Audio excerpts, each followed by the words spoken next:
Should you trade with leverage? If you're asking the question, there's actually a pretty good chance that you probably shouldn't be, but we're going to talk about it anyway because I think this could help a lot of people.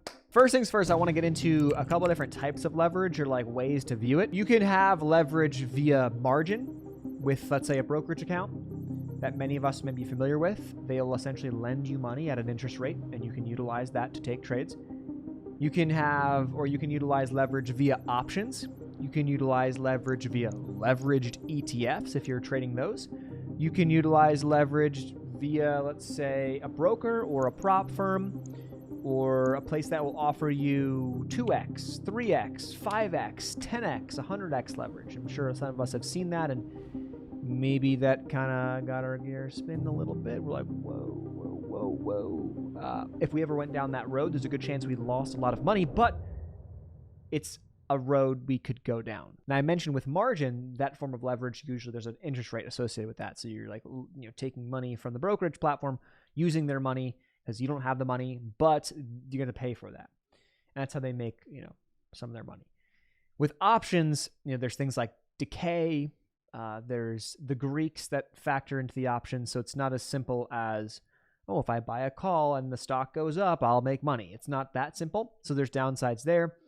And then with leverage ETFs, many of them also have decay. So if you are familiar with holding leverage ETFs, as I am, and you happen to have held leverage ETFs for longer periods of time, for days and weeks, you may notice that there will be decay with those ETFs. It's kind of the nature of how they work and how they're calculated.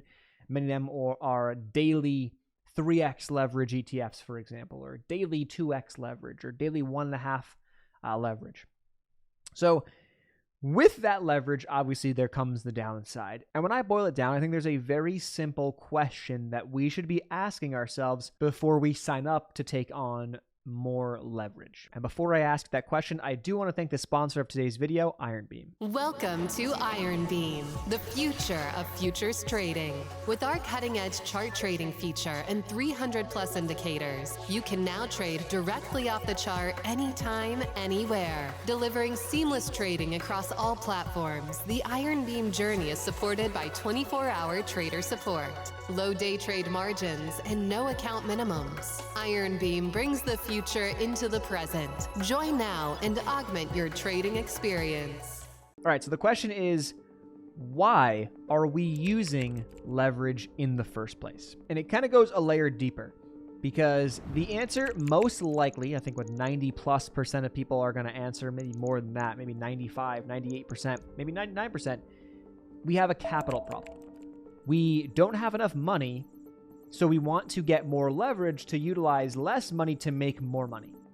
We have $100, we have $1,000, we have $10,000, but we want to get access to more money, or we want to trade something that can make us more money with less money. Now, there are other uses for leverage. There are other ways you can hedge and all these different things, but from a trading perspective, for most people like you and I who are talking about trading and like asking this question, we have a capital problem. Now, take it one step deeper and ask this question. Why do I want to use leverage? And there really are two answers that I've come up with that I've thought about. Answer A is I want to make money fast. I want to make more money. I want to make money fast.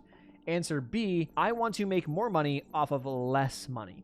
And answer B is a bit more conservative, potentially a slower route, but obviously still a route and can be very, very helpful if we utilize it correctly. Option A likely is not going to be sustainable. This is from my own experience, anecdotally, and also from seeing this play out, being in the space long enough and just seeing this play out over and over and over again. If you want quick money, there's a very good chance you're not going to get long money. I mean, long-term money when you play this game. So I think it boils down to is when you ask the question of should I use leverage and should I try to get access to leverage, when you go about the approach slower, more consistent, and think, okay, if I could get access to more buying power or more money, more funding, whatever it is, and I'm going to look for my small little wins, I'm going to have my risk management in place, I'm going to look for my wins, I'm going to risk 1 to make 1, I'm going to risk 1 to make 1.5, or risk 1 to make 2, whatever the thing is, whatever the numbers are. I have a strategy. I'm going to go about this, with this approach, and I have proven that maybe through paper trading or from my own money, but I don't have a lot of it right now. And I know that if I keep going at this slow and steady pace, it will take me so long to compound my own funds to get to the point where I'm actually making like real money or, more meaningful money. And so I think leverage makes sense. And those are the types of people that I believe could benefit from leverage.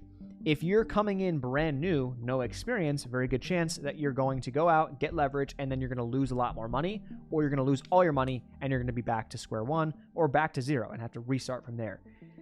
Today's world, we have prop firms at our disposal, which can be good and bad. A lot of bad because there are not great ones out there. It's kind of a space that's emerging, or it's been emerging the past couple of years, and it's kind of really catching some fire now, I think at least.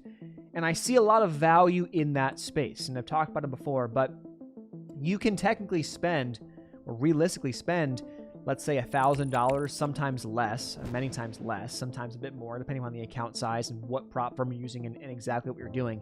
But let's just say you can spend $1,000 and get access to well over $100,000 of funding. So you can utilize leverage in that way of like, okay, I can buy a challenge account with this prop firm for $1,000, and they're going to give me, let's just say, $200,000 in funding if I can pass the challenge.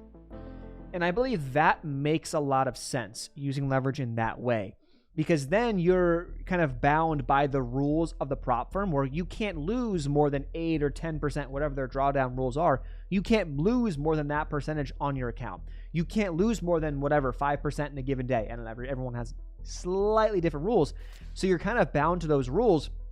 So then if you trade the conservative route and you go for those smaller wins, and when I say smaller wins, it doesn't have to really be small. I mean, you're trading with more money, so the dollar amount becomes larger, but the percentage and the move you're looking for is nothing crazy. It's not that insane.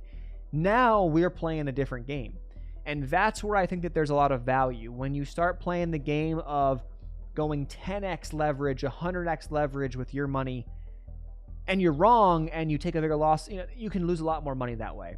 You could do that with the prop firm route and just be kind of completely out of control and blow accounts left and right, and so you end up losing 1,500 here on this account, 1,000 here, and you'll go through the same amount of money if you're not smart with how you're handling it.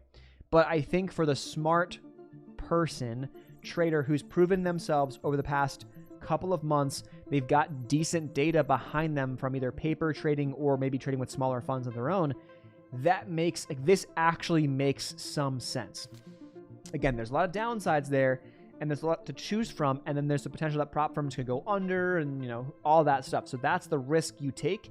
You need to do your own research on what you're getting into, but if you're going to go that route, like that type of leverage, I think makes the most sense versus other leverage. And with those prop firms, they'll give you 5x leverage, 10x leverage, and it's kind of irrelevant because you have to still stay within the bounds of what your max risks are on a given day in a given for a given account. So that's kind of irrelevant, even though they'll have those opportunities and those offerings to you available. I will link up to the prop firms that I have used below this video, but that's just my experience. I have so far had no problems with them, and I've had fairly good experiences for now, but I will leave those there as references and as potential resources if you're interested. The sponsor is linked up below, and if you're going to go the prop firm route, I recommend this video that I'm going to pop up on the screen right now, and that video is all about why prop firms will continue to take your money and what you need to know before you trade with a prop firm. See you guys in the next one. Peace.